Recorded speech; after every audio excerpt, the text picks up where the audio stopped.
నమస్కారం. ఎస్ఎస్సి కరీంనగర్ సమర్పించు మన ఊరు మన గుడి కార్యక్రమానికి స్వాగతం.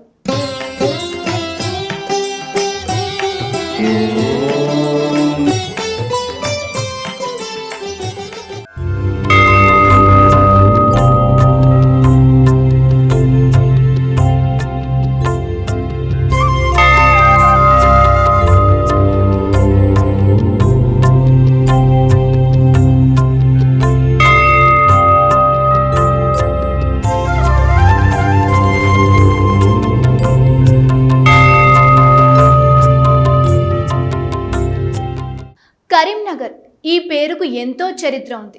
అంతకన్నా గొప్ప చరిత్ర ఇక్కడ స్వయంభుగా వెలిసిన గణపయ్యది. చల్లని చూపులతో కనిపించే ఈ తండ్రి చరిత్ర ఎంత మారినా మారని విశిష్టత స్వామివారిది. తనను నమ్మి మొక్కిన భక్తులకు వరాల జల్లు కురిపిస్తూ కొంగు బంగారంగా నిలుస్తున్నాడు. లోక కళ్యాణ రూపాయ అలుగునూరు స్వయంభువే, సర్వలోక శరణ్యాయ విఘ్నదేవాయ మంగళం. కలియుగానికి వరదాయకుడు శ్రీ వెంకటేశ్వరుడైతే ఏ యుగానికైనా విఘ్నహారకుడు విఘ్నేశ్వరుడు. కరీంనగర్ బస్ స్టేషన్ నుండి కేవలం 4 కిలోమీటర్లు, అలుగునూరు జంక్షన్కు కేవలం కిలోమీటర్ దూరంలో కొలువైన విఘ్ననాయకుడు అలరారుతున్న ఆలయం ఇదే.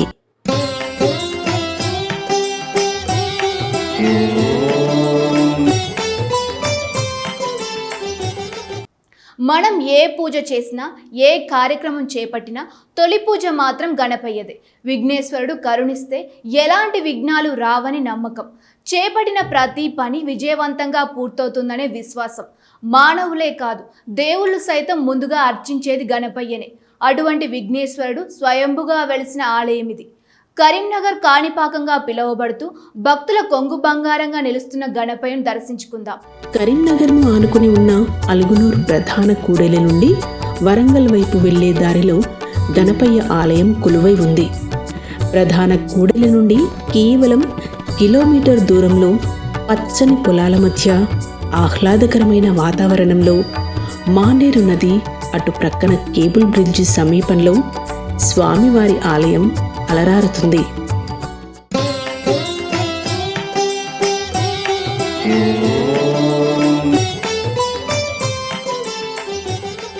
కరీంనగర్ ఉమ్మడి జిల్లాలోని ఎన్నో పుణ్యక్షేత్రాలున్నాయి. ప్రసిద్ధ క్షేత్రాలుగా వెలుగొందుతున్నాయి. ఒకవైపు కాంసీపేట మానసాదేవి ఆలయం, మరోవైపు కొండగట్టు అంజన్న క్షేత్రం, ఇంకోవైపు దక్షిణ కాశీగా వెలుగొందుతున్న వేములవాడ రాజన్న క్షేత్రం, అటువైపు ధర్మపురి నరసింహ క్షేత్రం, కోటిలింగాల క్షేత్రం, ఇటువైపు ఇల్లందుకుంట రామక్షేత్రం. ఇలా అన్ని క్షేత్రాల మధ్య విరాజిల్లుతున్న క్షేత్రమే అలుగునూరు శ్రీ లక్ష్మీ గణపతి క్షేత్రం. పచ్చని పొలాల మధ్య కొలువై ఉన్న ఈ క్షేత్రంలో విఘ్నాలకు నాయకుడు వినాయకుడు కొలువై మనందరి పూజలు అందుకుంటున్నాడు. కోరిన కోరికలు తీర్చే ఆ గణపయ్య మహిమలేంటో తెలుసుకుందాం. అలుగునూరు గ్రామంలోని రహదారుల గుండా 500 మీటర్ల దూరం వెళ్తే పచ్చని పొలాలు దర్శనమిస్తాయి. పచ్చని పొలాల మధ్య మట్టి రోడ్డు గుండా వెళ్తుంటే గణపయ్య ఆలయం దర్శనమిస్తుంది. 5 అంతరాల గోపురంపై పంచలోహ కలశం సూర్యకిరణాలతో ధగధగా మెరుస్తూ కనిపిస్తుంది. ఆలయ గోపురం చూడగానే మనస్సును రంజింపజేస్తే మనస్సు మాత్రం గణపయ్య నీవే దిక్కయ్యా అని ప్రార్థిస్తుంది.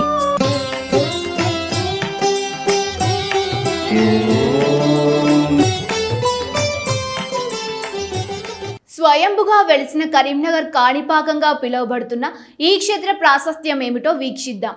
ఇక్కడ కొలువై ఉన్న గణపయ్య విగ్రహం ఎంతటి పురాతనమైనదో ఇదమిద్దంగా తెలియనప్పటికీ గత 2 దశాబ్దాల క్రితం భూమిని చీల్చుకుంటూ బయటకు వచ్చింది. ఇక్కడి పొలాల్లో రైతులు తమ పంట భూములను చదును చేస్తుండగా తొలుత స్వామివారి ఉదర భాగం బయటకు వచ్చిందట. మామూలు రాయి అనుకున్న రైతులు రాయిని బయటకు తీసేందుకు యత్నించారట. అలా రాయిని బయటకు తీసే ప్రయత్నంలో సాక్షాత్తు స్వామివారే బయటకు వచ్చారట.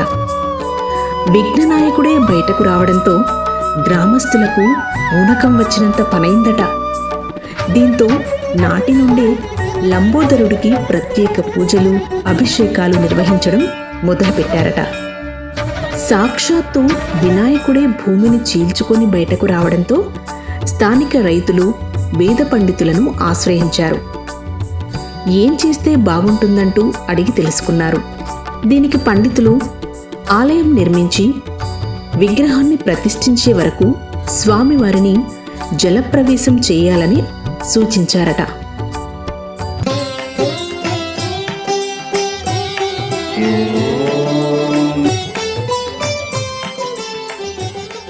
పురాణాలు, ఆగమశాస్త్రం, హిందూ సనాతన ధర్మం ప్రకారం విగ్రహం అనేది కేవలం రాయి, లోహం కాదు. దాన్ని ప్రతిష్ఠించినప్పుడు మంత్రపూర్వకంగా దైవత్వాన్ని ఆవాహన చేస్తారని, భూమిలో దొరికిన విగ్రహాలు ఎప్పుడు ఎలా ప్రతిష్ఠించబడ్డాయో తెలియదని, అందుకే వాటిని శుద్ధి చేయడంతో పాటు వాటిలోని అపరిమితమైన దైవశక్తులను క్రమంగా తగ్గించి ప్రకృతిలో లీనం చేయడానికి నీటిలో ఉంచాలని చెప్పారట. గణపతికి 21 సంఖ్య అంటే ప్రీతికరమని, 21 సంవత్సరాల పాటు జలప్రవేశం చేయాలని సెలవిచ్చారట.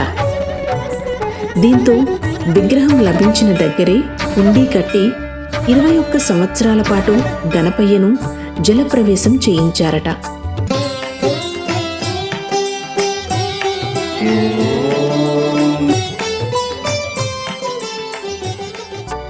ఆలయ ముఖం తూర్పు వైపు ఉన్నప్పటికీ భక్తులు మాత్రం దక్షిణం వైపు నుండే ఆలయ ప్రాకారంలోకి ప్రవేశించాల్సి ఉంటుంది. ఆలయ పరిసరాల్లోకి అడుగు పెట్టగానే మనసు పులకించిపోతుంది. పరిసరాలన్నీ ఓం గం గణపతయే నమః అంటూ మార్మోగిపోతున్నట్లుగా అనుభూతి కలుగుతుంది.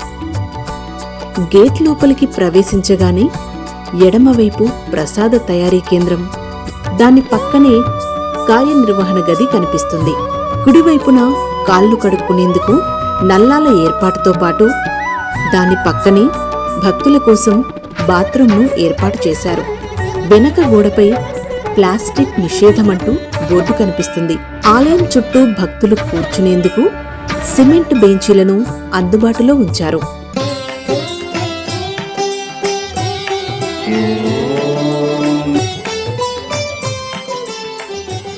అలా కాస్త ముందుకు వెళ్ళగానే సాక్షాత్తు గణనాథుడై నిల్చున్నట్టుగా 5 అంతరాల రాజగోపురంతో పాటు మార్పులతో తీర్చిదిద్దిన 4 స్తంభాల మండపం దర్శనమిస్తుంది. దక్షిణం వైపు నుంచి చూస్తే రాజగోపురంపై ఢమరుకం చేతబూని పరమేశ్వరుడు దర్శనమిస్తే, మండపంపై కుడివైపు అయ్యప్ప, ఎడమవైపు సుబ్రహ్మణ్య స్వామితో మధ్యలో కొలువైన గణపయ్య దర్శనమిస్తాడు. నేనుండగా నీకేమని అభయమిచ్చినట్టుగా అనిపిస్తాడు. అలా ముందుకు వెళ్లి తూర్పు వైపున రాజగోపురంపై చూస్తే గణపయ్య, మండపంపై ఓవైపు శివుడు, మరోవైపు పార్వతీదేవి, తల్లిదండ్రుల మధ్య లక్ష్మీ అమ్మవారిని ఎడమతొడపై కూర్చోబెట్టుకున్నట్టు లక్ష్మీ గణపతి కనిపిస్తారు. ఉత్తరం వైపు గోపురంపై బ్రహ్మదేవుడు దర్శనమిస్తే, ఓవైపు సరస్వతీమాత, మరోవైపు లక్ష్మీదేవి, వీరిద్దరి మధ్య కొలువైన గణపయ్య కనిపిస్తాడు. ఆలయానికి పడమటి వైపు గోపురంపై కొలువైన విష్ణువు దర్శనమిస్తారు.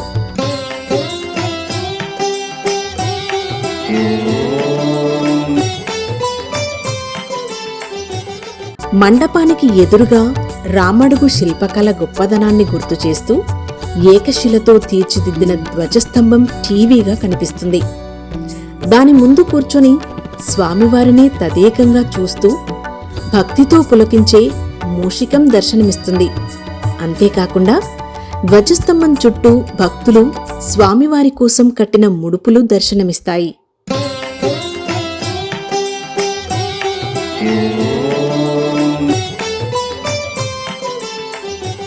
మండపానికి ముందు ఉన్న ఇరువైపుల స్తంభాలకు స్వామివారికి రక్షణ కల్పిస్తున్నట్టు భీతిని కొలిపే యాలీలు కనిపిస్తాయి. యాలీలను దాటుకుని మండపంలోకి అడుగు పెట్టగానే తామర పుష్పంతో డిజైన్ చేసిన పైకప్పు కనిపిస్తుంది. మనస్సును ఆహ్లాదపరుస్తుంది.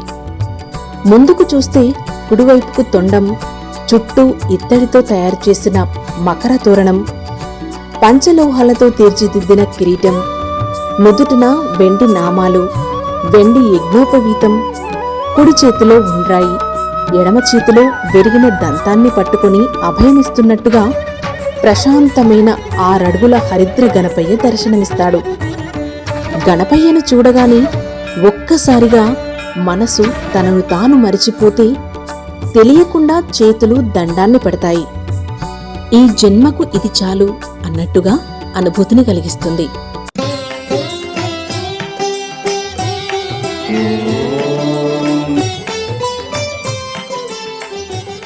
ఆలయంలో ప్రతినిత్యం ఉదయం 5 గంటల నుండి 11 గంటల వరకు, మళ్ళీ సాయంత్రం 5 గంటల నుండి 7 గంటల వరకు స్వామివారు దర్శనమిస్తారు. స్వామివారికి ప్రతిరోజు నిత్య పూజలు, హారతి కార్యక్రమాలు, ఇరుసంధ్యలు జరుగుతాయి. సంకటహర చతుర్థి నాడు గణపయ్యకు ఫలపంచామృతాభిషేకం, ఇతరత్రా ప్రత్యేక పూజలు నిర్వహిస్తారు. ఇంకా ప్రత్యేక రోజుల్లో స్వామివారికి ప్రత్యేక పూజలు, ఫలపంచామృతాభిషేకాలు, హోమాలు తదితర కార్యక్రమాలు నిర్వహిస్తారు. అంతేకాకుండా ప్రత్యేక రోజుల్లో భక్తులకు అన్నప్రసాద వితరణ కార్యక్రమాలు చేపడతారు. దాతలు ముందుకు వస్తే దాతల పేరుతో, దాతలు లేని రోజు ట్రస్ట్ పేరుతో అన్నప్రసాద వితరణ కార్యక్రమాన్ని చేపడతారు.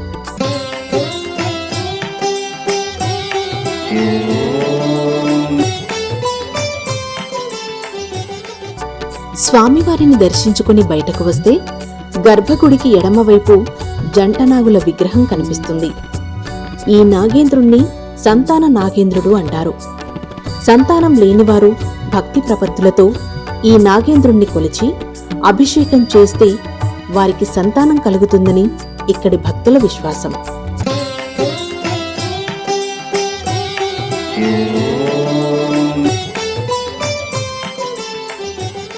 జంటనాగులకు పూజాది కార్యక్రమాలు కావించి వెనక్కి తిరిగితే మంటపంలో కొలువైన నవగ్రహ దేవతలు కనిపిస్తారు.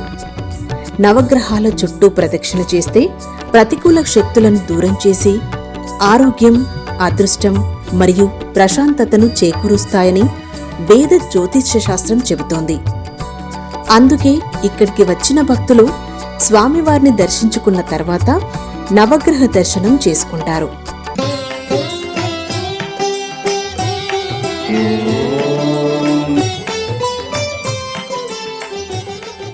నవగ్రహాలకు ప్రదక్షిణ, పూజాది కార్యక్రమాలు నిర్వహించి వెనక్కి చూస్తే వేప చెట్టు కింద మండపంలో రాగితో చేసిన పడగ కింద కొలువైన శివయ్య దర్శనమిస్తాడు. ఈ శివయ్యకు భక్తితో అభిషేకం చేస్తున్న భక్తులు కనిపిస్తారు. శివయ్యకు చొక్కా లేకుండా అభిషేకం చేయాలని వెనక గోడపై రాసి ఉంటుంది. ఆ పక్కనే కొబ్బరికాయలు కొట్టు స్థలం, దానికి సమీపంలో గుడిసెను తలపించేలా యాగశాల కనిపిస్తుంది. ప్రత్యేక రోజుల్లో ఇక్కడ యాగాది హోమ కార్యక్రమాలను నిర్వహిస్తారు. అంతేకాకుండా ప్రతి బుధవారం రోజు భక్తులు పెద్ద ఎత్తున తరలివచ్చి స్వామివారిని మొక్కుకుని తమకు కావలసిన కోరికలను ముడుపు రూపంలో కడతారు. మొక్కిన కోరిక నెరవేరిన తర్వాత వచ్చి మొక్కులు చెల్లిస్తారు.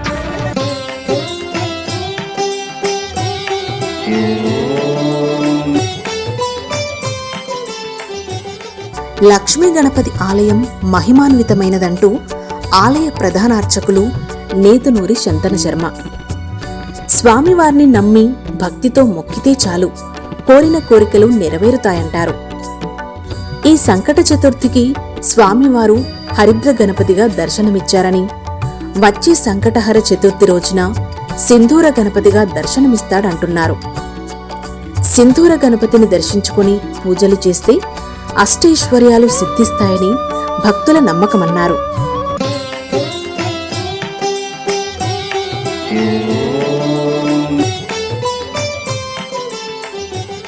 మొట్టమొదటిగా ఈ స్థల పురాణం ఏంటంటే 22 సంవత్సరాల క్రితము ఇక్కడ పొలంలో కేవలం ఉదర భాగం బయటపడి కేవలం ఒక బండరాయిగా ఇక్కడ ఉన్న రైతులకు కనబడడం జరిగింది.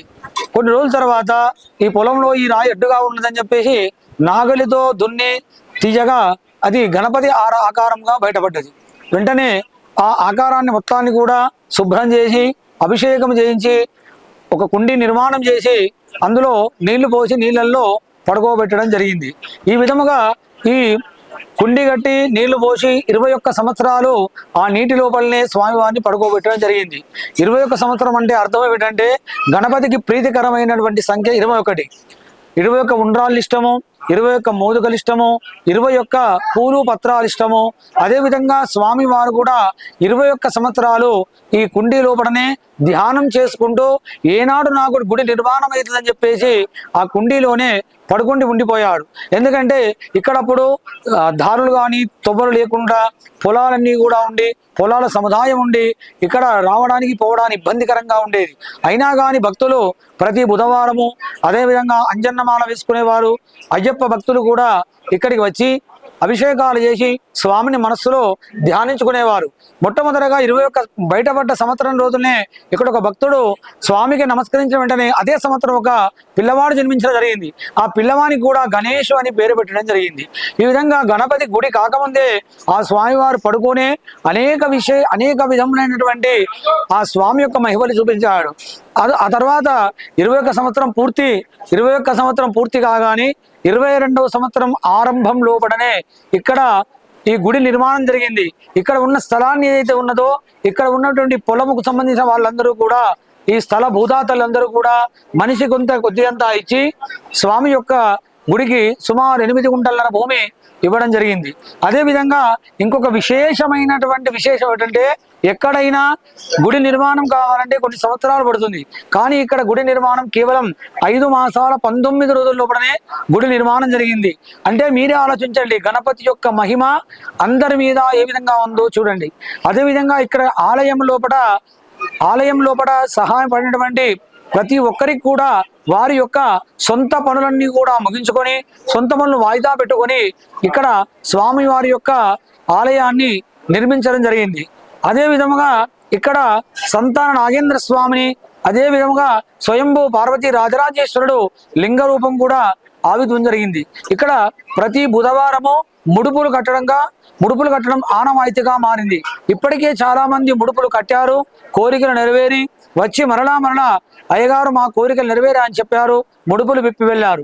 ఇక్కడ ఆ లక్ష్మీ గణపతి సాక్షాత్ స్వయంభూ లక్ష్మీ గణపతి ఇక్కడ కొంగు బంగారమై కొలి ఉన్నాడు. ఇక్కడ వచ్చినటువంటి భక్తులు ఒక్కసారి వస్తే స్వామిని మరలా వచ్చి స్వామిని దర్శించుకోవడం జరుగుతుంది. ఇక్కడే కాకుండా ఆ గణపతి ఆశీస్సు వలన ఇన్స్టాగ్రామ్ కావచ్చు, యూట్యూబ్ కావచ్చు, ఫేస్బుక్ కావచ్చు, అదేవిధంగా మొన్న మైత్రి ఛానల్ వాళ్ళు కావచ్చు, SSC టీవీ వాళ్ళు కావచ్చు ఇక్కడ వచ్చి వారి యొక్క ఇంటర్వ్యూ ఇవ్వడం జరిగింది. వారి ద్వారా ఇక్కడ కరీంనగర్ దాదాపు మా ఫ్రెండ్స్ తిరుపతిలో ఉన్నారు. వాళ్ళు కూడా ఫోన్ చేసి అరే మేము కాణిపాకం వచ్చుడు కాదురా, మీ కరీంనగర్లో ఉన్న గణపతిని చూడడానికి మేము ఒకరోజు వస్తామని వాళ్ళు చెప్పడం నాకు చాలా ఆనందదాయకమైంది. ఎందుకంటే మనము తిరుపతి వెళ్ళి కాణిపాకం వెళ్తాం, కానీ ఇక్కడ చూడు విశేషం ఏమిటంటే వెములవాడ రాజన్న దగ్గరికి వెళ్ళి ఇక్కడ కాణిపాక చిన్న గణపతి మన మరొక అలుగునూరు మరి ఒక కాణిపాకంగా మారబోతున్నది. కొన్ని సంవత్సరాల తర్వాత ఇక్కడ కాణిపాకంగా ప్రసిద్ధిగంచి స్వాములు ఈ భక్తులకు కొంగు బంగారమై ఇక్కడ ఆ స్వామి తొలతూగుతున్నాడు. పోయిన సంకష్టికి ఒక అవతారం అయితే ఈ మాసం లోపల ఆరిద్ర గణపతి రూపంగా స్వామి భక్తులకు దర్శనమిచ్చాడు. ఎందుకంటే నాకు 15 రోజుల క్రితమే ఎందుకో మనసు లోపల సంకల్పం కలిగింది, గణపతిని ఆరిద్ర రూపంగా చేస్తే బాగుంటుంది కదా అని చిన్న సంకల్పం చేసి నేను మా గ్రూపులో ఉన్న వారికి మెసేజ్ పెట్టానంతే. దాదాపుగా 40 కిలోల పసుపు వచ్చింది. మాకు 25 కిలోల పసుపుతో ఇవాళ ఆరిద్ర గణపతి రూపంలో ఆ స్వామి అవతారం చూపించాడు. ఇక్కడ సంకటహర చతుర్థి రోజు విశేషంగా జనం వస్తారు.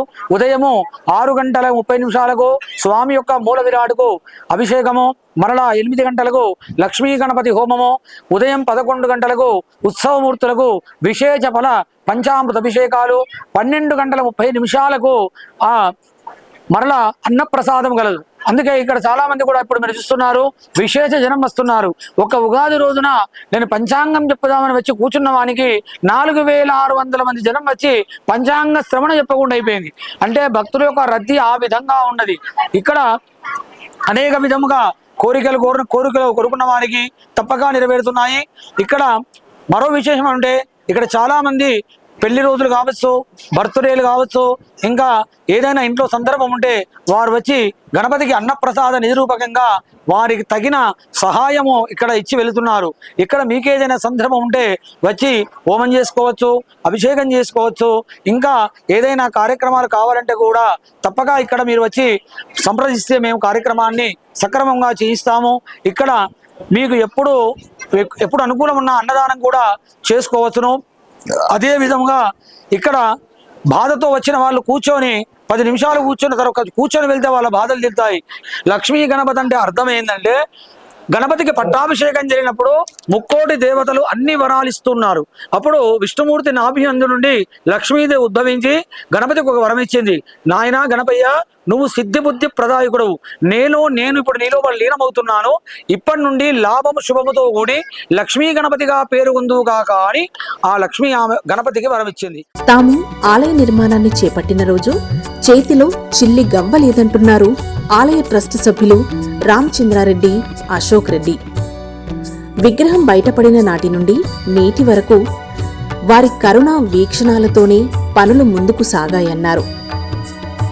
ఆలయ నిర్మాణం కోసం స్వచ్ఛందంగా ముందుకు వచ్చి సహకరించిన ప్రతి ఒక్కరికి వారు కృతజ్ఞతలు తెలిపారు. వారిపై, వారి కుటుంబాలపై గణపయ్య కరుణా వీక్షణాలు ఉండాలని ఆకాంక్షించారు. ఆలయ అభివృద్ధి కోసం ఇంకా చేయాల్సిన పనులు చాలా ఉన్నాయని, దాతలు ఎవరైనా ముందుకు రావాలని విజ్ఞప్తి చేశారు. 22 సంవత్సరముల క్రితము అలుగునూరులో ఈ పంట పొలం దున్నుతుండగా అతని యొక్క కడుపు అనేది నాభి అనేది బయటపడింది.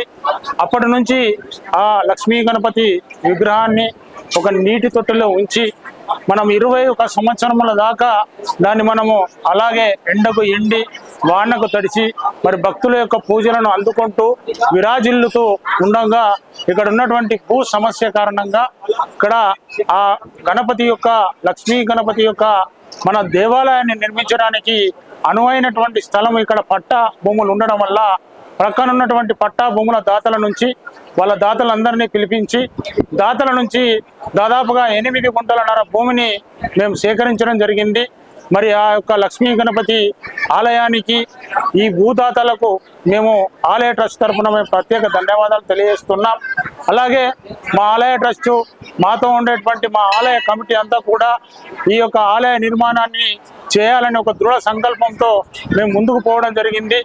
మేము 2025 సంవత్సరంలో ఫిబ్రవరి మాసంలో మార్చి మాసంలో ఈ యొక్క లక్ష్మీ గణపతి దేవాలయానికి మేము భూమి పూజోత్సవ కార్యక్రమము చేయడం జరిగింది.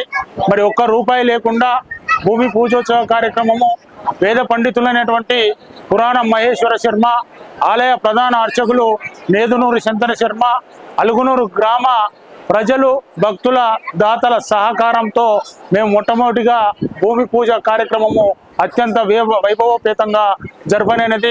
మరి భూమి పూజోత్సవం జరిగిన తర్వాత మేము ఏ ఇంటి కడప దొక్కకున్నా ప్రతి ఒక్క భక్తుడు తమకు గణపతి రూపంలో వచ్చి విరాళాలను తమంతట వారే స్వయంగా ఈ ఆలయానికి విచ్చేసి మనకు ఈ యొక్క విరాళాలను అందజేయడం జరిగింది. దాదాపుగా 60 లక్షల రూపాయల మేరకు ఈ దేవాలయానికి ఖర్చు చేయడం జరిగింది. మరి దాతలు ఇచ్చినటువంటి వారికి కూడా ఆలయ ట్రస్ట్ తరఫున అభినందనలు తెలియజేస్తున్నాం. మేము అలుగునూరు గ్రామంలో 21వ సంవత్సరంలో వెలిసిన గణపతి ఆలయానికి చాలా భూదాతలు కాకుండా మేము కూడా చాలా కష్టపడి చందాలు వసూలు చేసి నిర్మించడం జరిగింది. భూదాతలు మరియు ఆలయ ట్రస్ట్ కమిటీ సభ్యులు కలిసి ఇంకా ఎవరైనా ఉంటే ఇంకా చేసే కార్యక్రమాలు ఉన్నాయి దేవస్థానం, దానికి ముందుకు రావాలని మేము కోరుకుంటున్నాం. ఆలయ ట్రస్ట్ కమిటీ మరియు ఇచ్చిన చందాదారులందరికీ. లక్ష్మీ గణపతి దేవాలయం తమ పొలాన్ని చదును చేస్తుండగా విగ్రహం బయటపడడం ఆనందంగా ఉందంటున్నారు ఆలయం కోసం భూమిని విరాళంగా ఇచ్చిన దాతలు. తొలుత అయోమయానికి గురైనప్పటికీ విగ్రహం లభించిన చుట్టుపక్కల పట్టాభూముల యజమానులతో మాట్లాడి ఆలయం కోసం 8.5 గుంటల భూమిని 8 మంది విరాళంగా ఇచ్చామన్నారు. స్వామివారి సేవలో ఇలాగైనా భాగస్వాములమైనందుకు ఆనందంగా ఉందంటున్నారు. నేను ఇక్కడ అల్లంలో ఒక రైతు, మాకు ఇక్కడనే పక్కనే భూమి ఉన్నది. మాకు అంటే ఇది 22 సంవత్సరాల క్రితం స్వయంభూ లక్ష్మీ గణపతి విగ్రహం ఇక్కడ పొలం దున్నుతా ఉంటే, రైతు పొలం దున్నుతా ఉంటే ఒక ఉదర భాగం పొట్ట భాగం కనిపిస్తే ఏందని చూసేసరికి అది వినాయకుని విగ్రహం. అప్పుడు తీసి అప్పుడు అయ్యప్ప స్వామి నుండి 22 సంవత్సరాల కింద స్వామి మాల వేసుకున్న వాళ్ళందరితోని వాళ్ళతోనే పవిత్రంగా ఉంటుందని వాళ్ళతోనే పూజ చేయించి వాళ్ళతోనే అన్ని చేసి ఆ కార్యక్రమం చేసి ఆ వినాయకుడిని ఎక్కడైతే వెలిసిండో అక్కడనే తీసి పక్కకు కుండి కట్టి అందులో జలాభిషేకం చేసి అలా నీళ్లు పెట్టి ఒక దాదాపు అంటే 20 సంవత్సరాలు అట్లే ఉన్నాడు భగవంతుడు. ఈ 20 సంవత్సరాలకు కూడా ప్రతి ఒక్కరు వచ్చి కూడా కొబ్బరికాయలు కొట్టుడు, వాళ్ళ కోరికలు తీర్చుడు, చాలా మంది పిల్లలు కానీ వాళ్ళకి సంతానం అవడం అన్ని చేసుకున్నారు. 22 సంవత్సరాల తర్వాత మాకు మరి ఎట్లా పుట్టించినా కానీ మాకు ఇక్కడ గుడికి ఇక్కడ తీసుకుపోతా ఉన్నారు. వినాయకుడిని వేరే కాడ పెడతాం అంటే మేము అందరం రైతులను కలిసి ఇక్కడ ఇవన్నీ భూములు సర్వే చేయించి రైతులతో అందరు మాట్లాడి దాదాపు మొత్తం 8 మంది రైతులు 10 మంది రైతులను కలిపి గెట్లు జరుపుకుంటూ వినాయకునికి 8 గుంటలు అన్ని సేకరించి వినాయకుని గుడి ప్రతిష్ట కొరకు అన్ని అందరు రైతులందరూ సహకరించి చేసినాం. ఈ ఆలయం కరీంనగర్ కాణిపాకం అంటున్నారు భక్తులు. ఆలయాన్ని సందర్శిస్తేనే చాలు మనసులో ఏదో పులకింత కలుగుతుందంటున్నారు. స్వామివారిని మనసు నిండా నింపుకొని నమ్మి మొక్కితే కోరిన కోరికలు తీర్చి కొంగు బంగారం అంటున్నారు. ఆలయం నిర్మాణం నాటి నుంచి నిత్యం వచ్చి స్వామివారిని దర్శించుకుంటున్నామంటున్నారు. ప్రతి సంకష్ట చతుర్థి నాడు జరిగే ఇక్కడి పూజలో పాల్గొంటే పూర్వజన్మలో పాపాలన్నీ తొలగిపోతాయంటున్నారు భక్తులు. మా విఘ్నేశ్వరుడు అది మనం చెప్పాలని కాదు, అంత మంచి మహిమ. ప్రతి ఒక్కరికి మ్యారేజ్ కానీ వాళ్ళకి మ్యారేజ్ ఎంత ఒక వాళ్ళు ఇట్లా ముడుపు కట్టంగానే వారంలో వాళ్ళకి సెట్ అవుతుంది. పిల్లలు కానీ వాళ్ళకి పిల్లలు ఆరోగ్యపరంగా కూడా అందరూ ఏజ్ వచ్చిన వాళ్ళకి కూడా ఈయన నమ్ముకున్న నుంచి ఈయన దగ్గరికి వచ్చిన నుంచి అందరికి మంచిగా. ఇదండి కరీంనగర్ కాణిపాకంగా విరాజిల్లుతున్న స్వయంభూ శ్రీ లక్ష్మీ గణపతి ఆలయ విశేషాలు. మహిమాన్వితమైన గణపయ్య ఆలయాన్ని చూశారు కదా. మరో ఆలయ చరిత్రపై మరోసారి మన ఊరు మన గుడి కార్యక్రమంలో కలుద్దాం. అప్పటి వరకు సెలవు.